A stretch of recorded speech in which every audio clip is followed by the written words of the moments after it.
Hey Antioch Church, Ben Wickel here. I wanted to take just a brief moment to share with you the direction that we believe the Lord is taking us in this very unique season.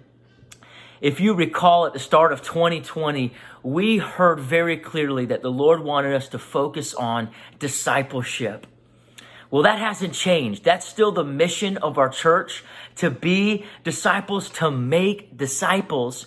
And right when this virus really began to take off, we were doing a series on deliverance.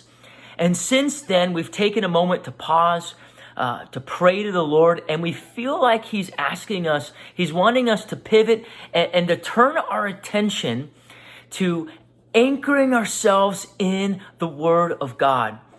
In Matthew chapter 7, Jesus tells us, he who hears His words and obeys it is like the one who builds his house on the rock.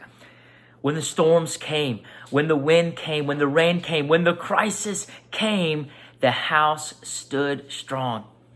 And that's our heart as a church, that we would be a people that not only survive this crisis, but would thrive through it. That we would be more in love with Jesus, that we would be more in line with His purposes throughout this season.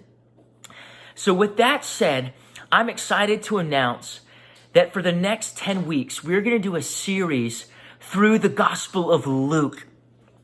And we're inviting all of God's people, families, individuals, to join us on this church-wide reading plan. What that will look like is that on Sundays, we're going to have a teaching that goes through Luke, a couple chapters, and then the week that follows, we're inviting and asking all of our life groups, when they get together, to study a couple chapters, to pray through the Word together, and to really feed on the Gospel of Luke and the person of Jesus.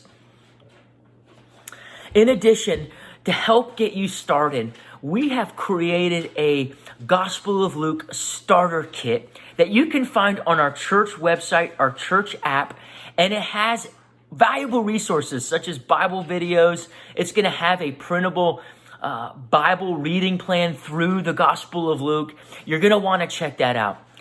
Antioch Church, I'm so excited for what God is doing.